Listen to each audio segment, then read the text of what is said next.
In 1962, your grandmother left a chicken on the counter to thaw for 8 hours. Nobody batted an eye. Today, food safety experts call that a biological time bomb. But here is what nobody tells you. Some of those so-called dangerous tricks were actually genius in disguise. Number 11 on this list was standard practice until the British Heart Foundation launched a campaign based on flawed science. Number 3 involved a microbial ecosystem so complex that scientists are only now beginning to understand it. These 15 cooking tricks kept families fed through rationing, recessions, and winters that froze the pipes. Some were genuinely risky. Others were wisdom we threw away too quickly. Before we start, hit that subscribe button, because what you are about to learn might change how you think about food safety forever. Let us count down the 15 cooking tricks that health inspectors would fail today, but kept Britain fed for generations. Number 15. Countertop meat thawing. Every housewife in Britain knew the routine. Pull the joint from the freezer in the morning, set it on the kitchen counter, and let it come to room temperature before cooking. By 1963, this was as natural as putting the kettle on. Cold meat cooked unevenly, stayed tough in the middle, and took longer to prepare. A roast that started at room temperature produced better results every single time. The kitchen counter became a staging ground. Beef for Sunday dinner sat thawing from breakfast until 3:30. Chicken for Wednesday tea spent the whole morning warming up beside the bread bin. Mothers learned this from their mothers, who learned it from theirs. The chain stretched back to a time before refrigerators, when meat hung in cool larders and the concept of the danger zone did not exist. What nobody knew then was what happens between 4 and 60 degrees Celsius. Bacteria double their numbers every 20 minutes in that temperature range. An 8-hour thaw meant billions of microorganisms colonizing the meat's surface long before it reached the oven. Modern food safety guidelines now recommend refrigerator thawing only, where a pound of meat needs a full 24 hours rather than 8 hours on the counter. Yet somehow, most families survived. The difference? Thorough cooking. A roast taken to proper internal temperature killed what the counter had cultivated. The risk was real, but the rescue was already built into the recipe. Number 14. The bacon fat jar. Beside nearly every Aga and gas range sat a ceramic pot or an old tobacco tin filled with cloudy white fat. This was the bacon grease jar, and throwing it away would have been considered waste to the point of sinfulness. Every rasher contributed to the collection. Mothers strained the hot fat through muslin, removing burnt bits, then added it to the jar that never seemed to empty. This bacon fat went into everything. Fried eggs swam in it. Beans simmered in a spoonful. Bubble and squeak crisped in bacon grease that carried the memory of a dozen Sunday breakfasts. The jar sat on the warming plate, never refrigerated, constantly topped up and drawn from in an endless cycle of rendered fat. Food safety experts today would recoil. Storing fat at room temperature invites rancidity and bacterial growth. The food particles that inevitably made it through the strainer became breeding grounds for contamination. A jar used for months without proper refrigeration violated every principle of modern food storage, but the jar persisted because economics demanded it. Bacon cost 1 shilling and sixpence per half pound in 1962. Cooking oil cost extra. The grease jar represented free flavor and free fat in a time when both were precious. Families compensated by using the fat quickly and cooking everything thoroughly. The method was risky by modern standards, but the flavor it produced has never been equaled by vegetable oil. Some families never stopped. They knew something we forgot. Number 13. The endless chip pan. Fish and chip. Friday meant hauling out the heavy chip pan, that deep vessel of golden fat that lived in the cupboard beneath the cooker. Your mother heated it until a bread cube sizzled, then lowered in the potatoes while the kitchen filled with the smell of hot fat and anticipation. After the meal, she let the fat cool and stored it away until next week. The same fat, week after week, month after month. Some families used a chip pan for years without changing the oil, simply straining out burnt bits and topping up when the level dropped. The fat grew darker with each use, developing what some called character and others called a health hazard. Modern food science explains why this raises concerns.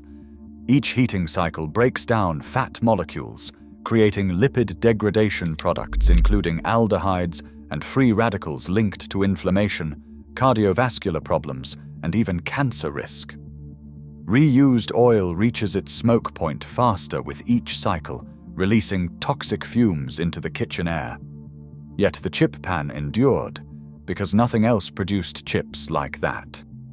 The accumulation of potato starch, the seasoning from countless batches, and the particular flavor from fat that had seen real use kept people loyal. Health officials condemned it. Children dreamed of it. The chip pan represented a gamble between taste and long-term health that families made without hesitation. Fish and chip shops across Britain quietly did the same, changing their frying medium far less often than regulations would later require. Number 12. Raw egg mayonnaise. Before Hellmann's dominated every refrigerator shelf, proper mayonnaise meant making it yourself. Your grandmother cracked raw eggs into a bowl, added a splash of vinegar, a pinch of mustard powder, and began the patient process of drizzling oil while whisking constantly. The result was a silky, golden sauce that made shop-bought versions taste like wallpaper paste. Homemade mayonnaise appeared at every summer fete and church picnic. It dressed potato salads, coated prawn cocktails, and accompanied cold cuts at funeral teas. Women traded recipes and argued over the proper ratio of egg yolk to oil. All of them used raw eggs without a second thought. The salmonella risk was poorly understood in the 1960s. Researchers now estimate that roughly 1 in 10,000 eggs carries the bacteria, which can survive the mayonnaise-making process even with added acid. The outbreaks that occasionally swept through church socials and village halls were often attributed to the heat or to something nobody could quite identify. Raw egg mayonnaise sat at room temperature for hours at summer events, multiplying whatever bacteria had hitched a ride. Pasteurized eggs exist now. Commercial mayonnaise uses them exclusively. But those who remember homemade mayonnaise from a time before anyone worried about raw eggs speak of a flavor and richness that modern versions cannot match. The vinegar and lemon juice provided some protection, lowering the acidity enough to slow bacterial growth. The risk was genuine, but so was the reward. Number 11. The dripping jar. Every Sunday roast produced a gift. As beef sizzled in the oven, fat rendered out and pooled in the roasting tin, mixing with meat juices to create something precious. Your grandmother carefully poured this liquid gold through a sieve into a ceramic jar, where it solidified into creamy white dripping, topped with a dark, intensely flavored layer of meat jelly. The dripping jar sat on the warming plate of the aga, or on the back of the cooker, rarely refrigerated, constantly available. Children spread it on bread with a pinch of salt for tea when money was tight. Roast potatoes crisped in it. Yorkshire pudding batter rose in it. Nothing matched the flavor that beef dripping brought to food. The British Heart Foundation launched campaigns against saturated fats in the 1970s, and dripping became a villain almost overnight. Doctors blamed it for heart disease. Health columns warned against it. Families threw out their jars and reached for margarine and vegetable oil instead. The dripping tradition nearly died. Then came the twist. In 2015, a massive review published in the British Medical Journal examined 50 years of research and found no conclusive link between saturated fat and heart disease. The hydrogenated vegetable oils we replaced, dripping with, turned out to contain trans fats that were genuinely harmful. We threw away flavor and tradition based on science that later proved questionable. Some families never stopped. In farmhouses across Yorkshire and Lancashire, the dripping jar never left the Aga. Those women knew what food scientists are only now rediscovering. Beef dripping has a higher smoke point than many vegetable oils. It creates crispier potatoes. It contains vitamin E and vitamin K, too. The old ways were not as dangerous as we were told. First pattern break. The pressure cooker gamble. Here is where things get properly dangerous. The pressure cooker promised speed in a kitchen where time was short. Prestige and Tower sold thousands across Britain, those heavy pots with locking lids that hissed and rocked on the hob while transforming tough brisket into tender meat in under an hour. The problem was that pressure cookers could explode. Jiggler valves clogged, lids warped, rubber seals perished without warning. Stories circulated of ceilings splattered with stew and narrow escapes that became family legend. By the 1960s, roughly 1/3 of households owned one, but many sat unused after a single frightening incident. The hiss of building pressure, the violent rocking of the weight, the uncertainty about whether the lid would hold made every use an act of courage.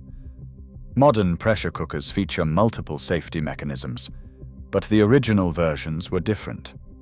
Your grandmother stood over that pot, calculating risk against reward. A 2-shilling brisket transformed in 45 minutes instead of 4 hours. The fuel savings justified the danger. The flavor made the gamble worth taking. Number 10. Water bath. Canning everything. In larders across Britain, preserving jars glinted in dim light. Green beans, beetroot, even meat were preserved for winter meals. Your grandmother sealed these jars using the water bath method, submerging them in boiling water and following recipes passed down through generations. The problem is that water bath canning cannot reach temperatures high enough to kill Clostridium botulinum spores. These bacteria thrive in sealed jars, producing one of the most potent toxins known. Low-acid foods require pressure canning at temperatures above 115 degrees Celsius. Botulism outbreaks traced to home-canned vegetables appeared regularly. The symptoms were terrifying. Double vision and paralysis. Before antitoxin became available, up to 60% of cases proved fatal. Yet canning continued because the alternative was expensive tinned goods or going without. Women relied on boiling contents before eating, which destroys the toxin if performed thoroughly. It was a dangerous workaround, but it worked often enough to perpetuate the practice. Number 9. The shared cutting board. One wooden cutting board served every purpose. Raw chicken was jointed on its scarred surface, then wiped with a damp cloth before bread was sliced. Vegetables were chopped where meat blood had pooled hours earlier. Cross-contamination existed only in hospital kitchens. That single board absorbed everything. Meat juices soaked into the grain. Bacteria found refuge in knife cuts. A quick wipe spread pathogens rather than removing them. Modern kitchens feature color-coded boards. Plastic boards sanitize in dishwashers. Cross-contamination is now a primary focus of food safety training. Yet wooden boards have properties plastic lacks. Research shows bacteria die faster on wood as the porous surface draws moisture away from microorganisms. Your grandmother's board may have been safer than health inspectors assumed, though certainly not safe by modern standards. Number 8. Cooling food on the counter. After dinner, a leftover casserole sat on the counter to cool. Sometimes overnight. You could not put hot food in the refrigerator because it would raise the temperature and spoil everything else. So the casserole waited while the family watched television. This was standard practice. Cooked rice cooled until breakfast.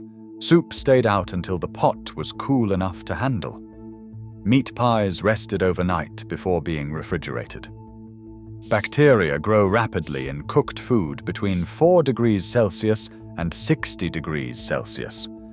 The 2-hour rule, now standard in guidelines, did not exist as common knowledge.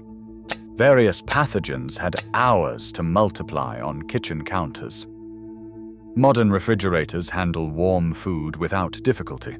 The energy cost is minimal, but the habit of counter-cooling persisted for decades, a holdover from icebox days when the logic actually made sense. Number 7. Overcooked pork. Pink pork was dangerous in the 1960s. Trichinosis lurked in undercooked pig meat. Every cookbook insisted on cooking pork until well done. Mothers served dried-out chops as a matter of survival rather than preference. The fear was justified. Trichinella parasites survived unless meat reached safe temperatures throughout. Pigs raised on garbage were particularly risky. What changed was the industry itself. Modern farming has virtually eliminated trichinosis. Current guidelines allow pork cooked to 63 degrees Celsius, producing meat that is still slightly pink and far more tender. But the old fear persists. Many families still cook pork until gray, following warnings that no longer apply. The dangerous trick was not cooking pork pink. The dangerous trick was continuing to overcook it long after the danger had passed. In professional kitchens and thrifty homes, the stock pot never quite emptied. Bones went in after Sunday roast. Vegetable trimmings joined throughout the week. The pot simmered constantly, or was boiled daily to keep it safe while new ingredients were added. This represented the ultimate expression of waste-not cooking. Chicken carcasses, ham bones, celery stems, all contributed to a constantly evolving broth that contained the essence of weeks of meals. The danger was obvious. Even daily boiling cannot guarantee safety when new contaminated ingredients are constantly added. The pot became a culture medium as much as a cooking vessel. Yet the flavor was unmatched. Modern stock cannot develop the complexity that comes from weeks of slow building. French chefs maintained similar pots for decades. The method was risky, but it produced results no shortcut could replicate. Second pattern, break. Salad cream in everything.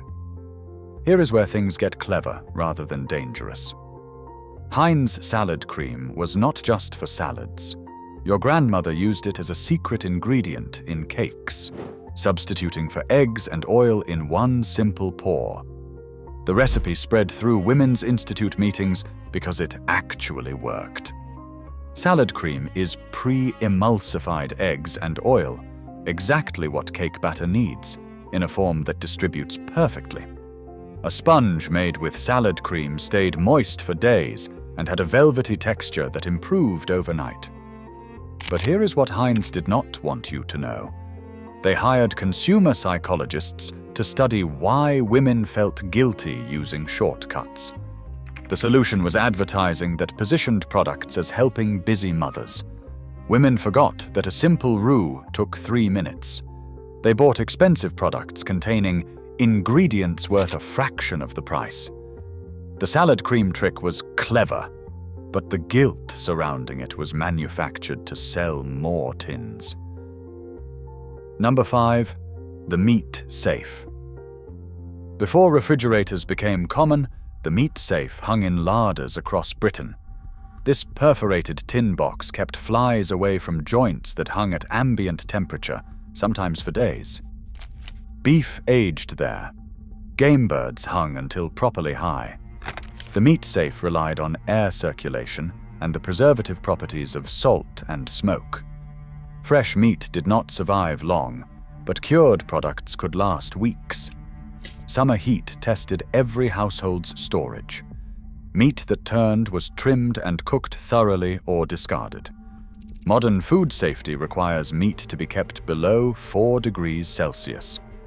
The meat safe operated at whatever temperature the larder achieved. Yet families survived. Thorough cooking compensated for questionable storage. Strong stomachs tolerated what weaker ones would reject.